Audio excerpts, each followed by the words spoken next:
طوطا اور گنجا فقیر۔ ہلدی، تیل اور مرچیں بیچنے والے پنساری کے پاس ایک نہایت خوبصورت اور طرح طرح کی بولیاں بولنے والا ایک طوطا تھا۔ تمام دن وہ پنساری کی دکان پر بیٹھا رہتا اور گاہکوں سے مزے مزے کی باتیں کرتا۔ ایک دن ایسا ہوا کہ پنساری کسی کام سے اپنے گھر گیا اور طوطے کو دکان کی نگہبانی کے لیے چھوڑ گیا۔ یکایک ایک بلی طوطے پر لپکی۔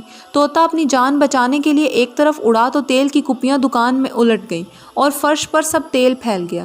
پنساری دکان پر واپس آیا تو دیکھا کہ فرش پر تیل کی کپیاں الٹی پڑی ہیں اور بہت سا تیل ضائع ہو چکا ہے۔ پنساری نے طیش میں آ کر طوطے کی کھوپڑی پر ایسا ہاتھ مارا کہ اس کے سر کے سارے بال جھڑ گئے۔ وہ گنجا ہو گیا۔ طوطے کو اپنے بال جھڑ جانے کا بہت افسوس ہوا۔ کہاں تو بلبل ہزار داستان بنا ہوا تھا اور کہاں ایک دم بولنا چالنا سب چھوڑ دیا۔ پنساری نے طوطے کو منانے اور خوش کرنے کی بہت کوشش کی لیکن وہ ٹس سے مس نہ ہوا۔ پنساری کو طوطے سے بڑی محبت تھی اور طوطے کی خاموشی اس کے لیے ناقابل برداشت بنتی جاتی تھی۔ اسے اپنی حرکت پر پشیمانی اور ندامت تھی کہ خواہ مخواہ ذرا سی بات پر دھپ ماری۔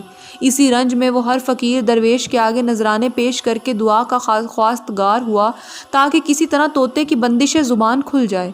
کئی دن گزر گئے اور طوطا بولا پر نہ بولا۔ ایک روز بیچارہ پنساری اسی غم میں حیران پریشان اپنی دکان پر بیٹھا تھا کہ اس نے ایک درویش خدا مست چارہ ابرو کا صفایا کیا اور الٹے پیالے کی طرح کھوپڑی گھٹائے پنساری کی دکان کے سامنے سے گزرا۔ طوطے نے جو ہی اس گنجے فقیر کو دیکھا بے اختیار پکار اٹھا، ابے او گنجے فقیر، معلوم ہوتا ہے کہ تو نے بھی کہیں تیل کی کپی گرائی ہے جو سزا کے طور پر گنجا ہونا پڑا۔ طوطے کا آوازہ سن کر آس پڑوس والے ہنس کر کہنے لگے، سبحان اللہ، یہ طوطا بھی اس فقیر کو اپنی طرح کا سمجھتا ہے۔ عزیز، نتیجہ اس حکایت کا یہ ہے کہ تم اپنے حوالے پر خدا کے پاک بندوں کا قیاس مت کرو۔ دیکھو، لکھنے میں شیر، درندہ اور شیر دودھ کی صورت ایک سی ہے لیکن مطلب ایک نہیں۔